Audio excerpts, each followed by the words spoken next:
everybody, welcome back to Jessica's Reading Room. My name is Kim and we are here for another book to film adaptation comparison video. Today we are going to be talking about The Girl with the Dragon Tattoo by Stieg Larsson. I know I'm like so far behind on this one. I don't even know. Okay. I mean, literally when I posted that I was reading this, everybody was like, oh, I read that book and I loved it. And I'm just kind of sitting there going, oh, okay, apparently I somehow, of course, then again, you know what? I was like a decade late on the Hunger Games and like 2 decades late on Harry Potter. So I guess that's not entirely surprising. Anyway, so this is one of those cases where I started with the movie first. I'm actually kind of liking that. It doesn't freak me out and make me angry like it does when I read the book first and then I watch the movie. I mean, you guys have seen that. You guys know what I'm talking about. It really annoys the crap out of me when Hollywood takes a brilliant book and then they ruin it. It just, so yeah. So yes, this is actually based on the Americanized version, with Daniel Craig and that chick who's freaking married to Joaquin Phoenix, whose name, of course, I don't remember her name when I'm doing the video. So I'm sorry. I'm, you know what I mean. It's going to be one of those videos. Since when do I ever know anything when I start a video? Okay. So I'm going to kind of include a book review in with the adaptation comparison, just because I haven't actually written a review yet. So we're going to kind of kill 2 birds with 1 stone. Okay. I guess first we're going to start out with the adaptation comparison. Yes, I did watch the Americanized version. I thought it was really great. I loved it. I thought the actors that they picked to play the characters were perfect. I mean, I was so fascinated by Lisbeth's character by the time I was done, because I mean, you guys know that first scene where she goes walking into the office and she's got the crazy mohawk and like super blunt, super short bangs and the you know, piercings everywhere. I mean, I legit was sitting there and I was like, who would walk around like that? Who would do that? I mean, what, why? By the end of the movie, I was like texting Ivan going, I might give myself a mohawk tomorrow and I might get my eyebrow pierced and my septum pierced and my lip pierced and all that. And he just wrote back and he's like, don't do that. I was like, okay, all right. I couldn't pull off a mohawk, so okay, fine. But I loved it. I thought the movie was awesome. I then watched it a second time with Ivan, which I'm really glad that I did. Because I felt like the first time I watched it, I had kind of missed stuff. There were questions that I was left with after watching it the first time. And when I watched it the second time with Ivan, I still had those questions. I didn't quite get, oh, and I'm going to say, you know what? I'm just going to say spoiler.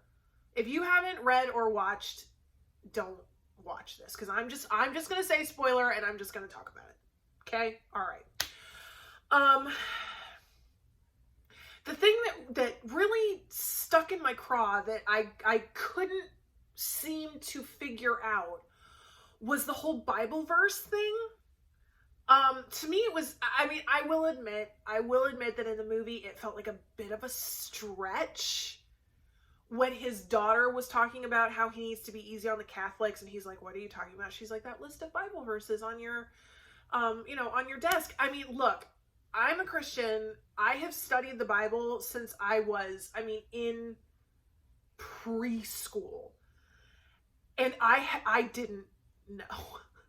I didn't even get that those were Bible verses by the, you know, I mean, because this whole, you know, he looks and yes, they're all verses from the book of Leviticus. And I'm just sitting there going, okay, see, I didn't get that.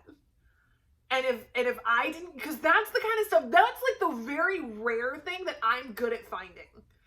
So just the fact that I didn't get it, I was like, oh, that's, okay. All right. Again, it's a bit of a stretch. some creative license, some suspension of disbelief, that's fine. But what really bothered me was that once they said, okay, we found these Bible verses, and they were very specific Bible verses. They were very specific. You know, if you've got this person, they need to be punished this way. If there's this sin, it needs to be punished this way. And so, I mean, that added this, you know, whole other level where I was super fascinated by it. But then by the time we finished the movie, the Bible verses were never referenced again. And I was like, why bring them up at all if you're not going to explain the part that they played? I didn't get it. I just didn't get it. I mean, so he was an ex-Nazi who, what? I mean, okay, so he picked out a bunch of Jewish names? Again, what exactly did they do that then you would pull out the book of Leviticus? It doesn't make any sense. Why an ex-Nazi is taking the Pentateuch anyway? It just didn't make sense to me. So then I said, okay, all right, that's fine. I've heard really good things about this book. How about I'll pick up the book and then it can explain it to me? Unfortunately, now that I'm done with the book, I still don't know. I still don't get it. I still don't understand how the Bible verses play into anything.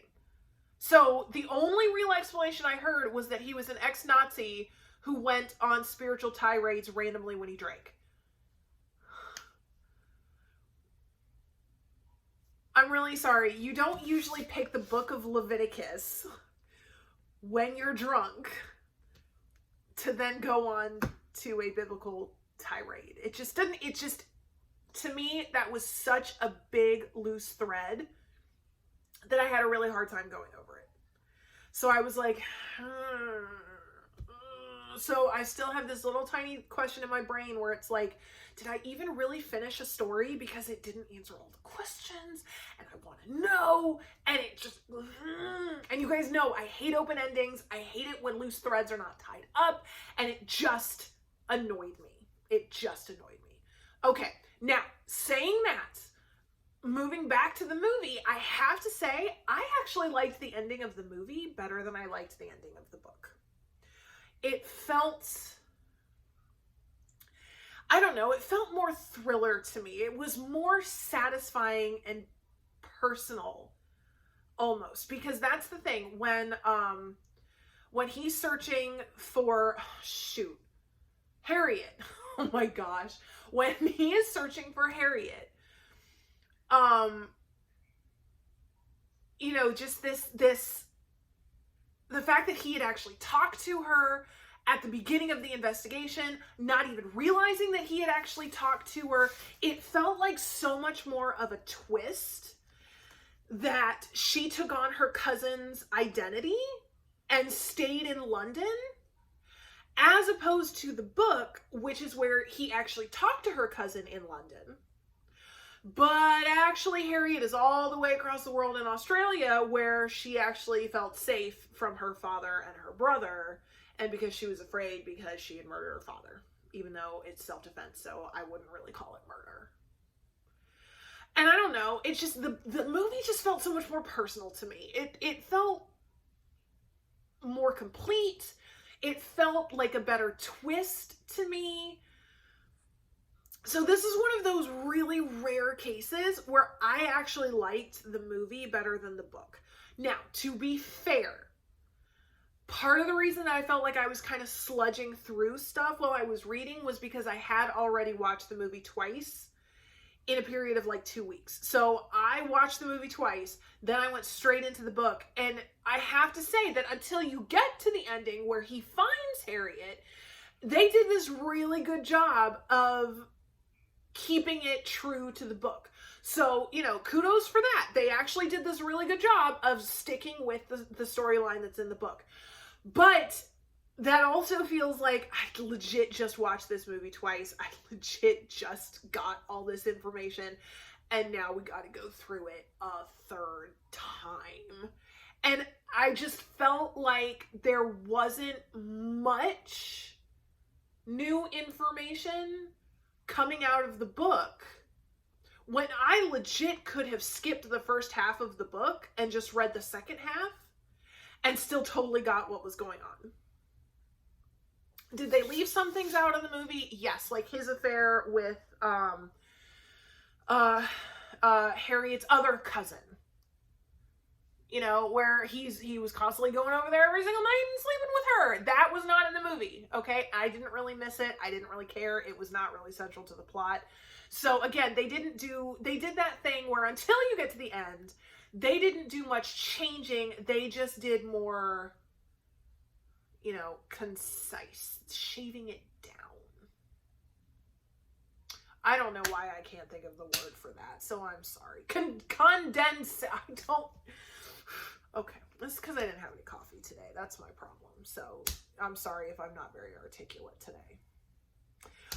Anyway, so the adaptation comparison consensus is that actually they did a pretty good job of sticking with the book, again, until the end, in which case, strangely enough, I actually like the movie version better than the book. So, yeah, there you go. So, if you would rather watch the movie instead of reading the book, if you haven't at this point, then I'm sorry, I totally already spoiled it for you. But I will say that if you want to watch the movie instead of reading the book, I would actually say, you know what, you're probably going to get more out of it, which is so weird for me to say, but it's true. Now, for the book review, unfortunately, due to that really big loose thread, I'm going to have to give it a 3-star because I feel like there were so many things that just weren't answered in the book. And it annoys me because it's an itch that I just can't scratch. So, yes, there you go. So 3 stars, successful adaptation. There you go. Okay. So if you have read this book, I would love to hear your opinion down in the comments. If you have watched the movie, now remember, this is the Americanized movie. I have not yet watched the original Swedish movie yet. So this is about the Americanized version of The Girl with the Dragon Tattoo. If you have seen that movie, I would love to hear your opinion down below. If you liked the book better than the movie when it comes to the ending, again, I would love to hear about it, and I would love to hear why. As long as you don't call me mean names, then I'd love to debate with you, because there are people who call me mean names after the Star Trek video, and I didn't like that. So you're totally allowed your opinion. I'm totally allowed my opinion. I have no problem if you make fun of me behind my back, because I'm probably going to make fun of you behind your back. That's just the kind of people we are, and we all still love each other. Right. So I would love to hear your opinions down in the comments. Thank you so much for watching, and come back later for more book to film adaptation comparison videos and video book reviews. Bye.